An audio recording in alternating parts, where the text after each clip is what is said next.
एक नाबालिग लड़की जिसने अपनी जिंदगी अभी अभी स्टार्ट की थी, शुरू की थी। एक नाबालिग लड़की जिसकी उम्र थी 17 साल और वह ओयो रूम में अपने 16 साल के प्रेमी के साथ संबंध बना रही होती है। तभी अचानक उसकी ब्लीडिंग होती है और ब्लीडिंग होने से उसकी मौके पर ही हो जाती है मौत। आखिर ऐसा क्या हुआ था, इस घटना की पूरी सच्चाई जानने के लिए आप हमारे वीडियो को अंत तक जरूर देखिएगा। नमस्कार, मैं हूं सुदेश कुमार और तिरछी बात पलवल चैनल में आपका स्वागत है। दोस्तों, यह घटना है रांची के एक गांव की, जहां पर सोनिया नाम की लड़की रहा करती थी, जिसकी उम्र थी 17 साल। वह पढ़ाई लिखाई किया करती थी और उसके जो माँ बाप थे वह मजदूर थे और सोनिया अपने माँ बाप की इकलौती ही संतान थी। उसके माँ बाप उसके ऊपर खूब ज़्यादा लाड प्यार करते थे और उसके मजदूर माता पिता ये चाहते थे कि उनकी बेटी पढ़ लिख कर बड़ा अफसर बने और हमारा नाम जग में रोशन करे। इसीलिए उसके माँ बाप उसको महंगी से महंगी पढ़ाई करवा रहे थे। तभी दोस्तों, कुछ समय गुजरने के बाद सोनिया कहती है अपने माँ बाप से कि मैं हॉस्टल में पढ़ना चाहती हूँ, वहाँ जाकर मेरी पढ़ाई अच्छे से चल जाएगी।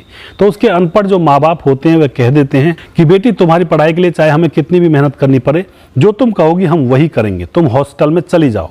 तो दोस्तों, वहाँ से 122 किलोमीटर दूर लालपुर में एक हॉस्टल होता है, वहाँ पर उस सोनिया को जाना होता है। तो उसके घर वाले उसको लालपुर 122 किलोमीटर दूर उस हॉस्टल में भेज देते हैं पढ़ने के लिए और फिर वहां पर रहकर सोनिया पढ़ाई कर रही होती है। सोनिया जब गांव में रहती थी तो उसके प्रेम संबंध एक लड़के से बने हुए थे जो उसके साथ पढ़ा था। उस लड़के का नाम होता है रोहन, जिसकी उम्र होती है 16 साल और जो उसके मोहल्ले का ही था। उसके साथ उसके प्रेम संबंध थे, प्रेम संबंध बनाए हुए थे, जबकि उसके माँ बाप ये कहते थे कि तू पढ़ाई कर ले अच्छे से और पढ़ लिख कर बड़ी अफसर बन जा। लेकिन फिर भी उसकी बुद्धि सिर्फ इतना ही काम कर रही थी कि उसने मोहल्ले में ही एक प्रेमी बना रखा था। दोस्तों, अब वह जब हॉस्टल में चली जाती है तो उसका प्रेमी, जो कि गांव में था, जिसका नाम रोहन है, वह तड़पने लगता है और उसके पास फ़ोन करता है, तुम वहाँ पर क्यों गई हो? तो वह कहने लगती है कि मेरे माँ बाप ने जिद की थी, इसलिए मैं यहाँ पे पढ़ने के लिए आ गई हूँ। उसका प्रेमी रोहन कहता है कि मेरा तुम्हारे बगैर मन नहीं लग रहा, क्या करूँ? तो वह ये कह देती है रोहन से सोनिया कि कोई दिक्कत नहीं है, मैं 1 साल के लिए गई हूँ और 1 साल बाद मैं यहाँ पर आ जाऊँगी। अब दोस्तों, धीरे धीरे सोनिया वहाँ पर रहती है। 1 साल भी गुजर जाता है। जब 1 साल गुजर जाता है और फिर भी उसका आना नहीं होता है तो रोहन उसके पास फ़ोन करता है। रोहन की उम्र 16 साल है, सोनिया की उम्र है 17 साल। रोहन उसके पास फ़ोन करता है कि तू अभी भी नहीं आई और मुझे तुमसे मिलना है। सोनिया कहती है कि अभी मेरा एक कोर्स और रह रहा है 6 महीने का, उसको करने के बाद मैं वापस घर आऊँगी। तभी सोनिया उससे कहती है कि तुम यहीं पर आ जाओ, यहीं पर हम मिल लेते हैं। दोस्तों, रोहन उससे मिलने के लिए लालपुर पहुंच जाता है और फिर उसके पास फ़ोन कर देता है, उसको अपने पास बुला लेता है। दोनों होटल में खाना खाते हैं और फिर एक ओयो रूम बुक कर दिया जाता है। दोस्तों, ओयो रूम बुक करने के बाद वह अंदर जाते हैं और शाम को उस ओयो रूम के अंदर घुसते हैं। ओयो रूम का जो होटल का मालिक होता है वह दरवाज़ा खटखटाता जैसे सुबह होती है, लेकिन अंदर से कोई रिस्पॉन्स नहीं आता है। तो वह दरवाजे को जैसे तैसे दूसरी चाबी से खोलता है। अंदर जाकर देखता है तो सोनिया मृत अवस्था में बेड के ऊपर पड़ी हुई थी और बहुत सारा खून वहाँ पर बह रहा था। दोस्तों, ओयो रूम का जो मालिक होता है वह पुलिस को बुलाता है। पुलिस आती है, मामले की छानबीन करती है, डेड बॉडी को कब्जे में लिया जाता है, पोस्टमार्टम के लिए भेज दिया जाता है और ऊपर से फिर पूछा जाता है कि इसके साथ कौन था। तो दोस्तों, उस लड़के का फ़ोटो दिखाते हैं वो लोग, ओयो रूम वाले, और फिर पुलिस उस लड़के को जल्दी ही पकड़ लेती है और उससे पूछती है कि तुमने इस लड़की को क्यों मारा?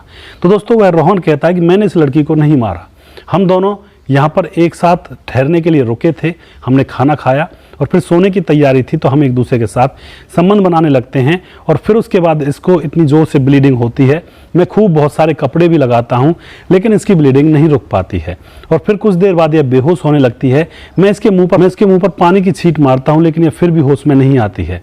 उसके बाद मैं घबरा जाता हूँ और मैं यहाँ से फरार हो जाता हूँ।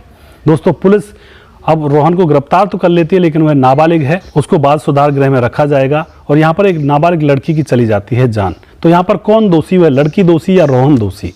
हालांकि लड़की बड़ी थी, लड़की को पहले सोचना चाहिए था और लड़की को ये भी सोचना चाहिए था कि उसके माँ बाप मेहनत मजदूरी करके उसको पढ़ाई लिखाई के लिए इतनी दूर दूर भेज रहे हैं और उसको कुछ बनाना चाहते हैं, लेकिन वह लड़की तो कुछ और ही बनना चाहती थी।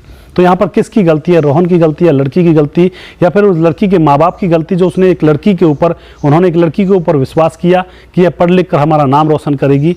माँ बाप की गलती है या फिर लड़की की गलती है या फिर रोहन की गलती है? आप अपनी राय कमेंट बॉक्स में लिख सकते हैं।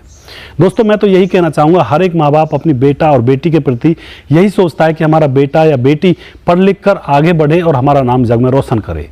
लेकिन दोस्तों, यहाँ पर औलादें कुछ इस तरह की निकल आती हैं और शायद ये अंदाज़ा लगाया जा रहा है कि उस लड़की सोनिया ने पहली बार संबंध बनाए थे किसी लड़के से, इसीलिए उसकी ब्लीडिंग हुई, नस फटने की वजह से उसकी मौत हो गई।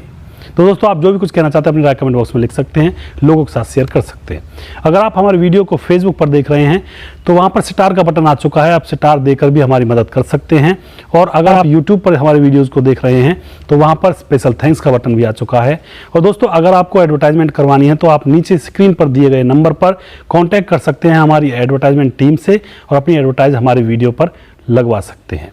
नेक्स्ट वीडियो में जल्दी फिर से लेकर आऊंगा किसी सच्ची घटना के ऊपर। तब तक आप खुश रहें, सावधान रहें, रिश्तों की अहमियत को समझें। जय हिंद, जय भारत।